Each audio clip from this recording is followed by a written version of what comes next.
बच्चों, let's read the question. The question says, how had the female figures become an allegory of the nation during the 19th century in Europe? Analyze.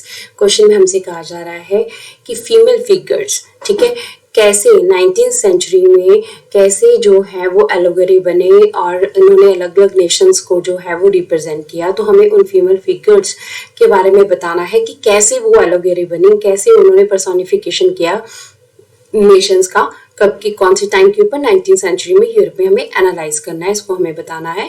So answer पढ़ते हैं हम। Answer says artist in 18th and 19th century found a way to represent a nation। 18 and 19th century में क्या हुआ, जो artist थे उन्होंने nation को, जो राष्ट्र है उनको रिप्रेजेंट करने के लिए एक नया जो है वो वे ढूंढा, एक नया तरीका ढूंढा। They try to represent the nation as a person. What they have done, they try to represent the nation as a person। उन्होंने नेशन को जो है पर्सोनिफिकेशन उसका किया एज अ पर्सन, एक पर्सन के रूप में जो है उसको रिप्रेजेंट करने के बारे में सोचा। They decided to represent the nation as female figures। और उसके बाद फिर क्या डिसाइड हुआ कि इनको फीमेल फिगर्स के रूप में जो है हम लोग प्रेजेंट करते हैं। पहले तो फर्स्ट थॉट क्या थी कि नेशन को जो है एज अ पर्सन रिप्रेजेंट किया जाए, ठीक है। सेकंड में क्या था कि इनको फीमेल फिगर्स के रूप में जो है वो हमारे पास क्या किया जाए, रिप्रेजेंट किया जाए। अब फीमेल फिगर्स ही क्यों लिए गए, क्योंकि फीमेल फिगर्स जो है, जो फीमेल है हमारे पास एज अ मदर है, तो उनकी हमारे पास काफ़ी ज़्यादा हम उसकी रिस्पेक्ट करते हैं, हम उन्हें एडमायर करते हैं। So that's why female figures को लिया गया। They didn't use any specific women in real life, ठीक है। अब जब इन्होंने फीमेल फिगर्स को लिया तो इन्होंने कोई स्पेसिफिक वुमेन नहीं ली, कोई स्पेसिफिक वुमेन किसी को नहीं लिया रियल लाइफ में जो प्रेजेंट हो।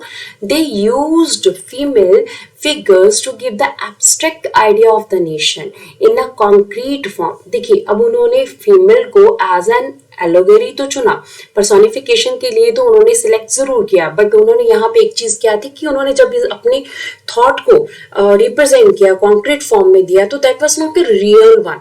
मतलब जो भी हमारे पास एलोगरीज अभी नजर आती हैं, तो they were not the real one, वो कोई भी रियल नहीं थी, they were just a imagination. So female figures जो है became allegory of a nation. तो इस तरह से धीरे धीरे क्या हुआ, फीमेल फिगर्स जो है वो रिप्रेजेंट करने लगे अलग अलग नेशंस को। अब अगर हम यूरोप में इसके एग्जाम्पल पढ़ते हैं तो वी आर हैविंग मैरियन।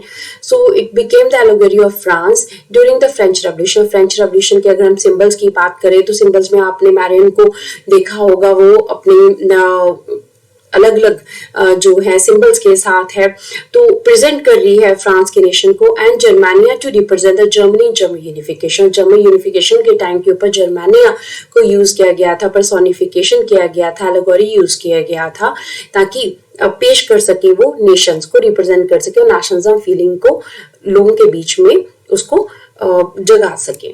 सो इस तरह से फीमेल फिगर्स जो है एलोगरी के रूप में नेशंस को रिप्रेजेंट करने के लिए चूज किए गए 19th सेंचुरी में। तो इस चीज को हमने एनालाइज कर लिया है, क्यों चूज किए गए थे फीमेल फिगर्स, क्योंकि उन्हें रिप्रेजेंट करना था नेशन को। तो ये सिर्फ एक एब्स्ट्रैक्ट आइडिया था जिसको उन्होंने कंक्रीट फॉर्म दी, और ये कोई रियल फिगर्स नहीं थे, ये उनकी अपनी इमेजिनेशन के ऊपर डिपेंडेंट जो है उन्होंने ऐसी एलोगरीज या हमारे पास फीमेल फिगर्स बनाए थे।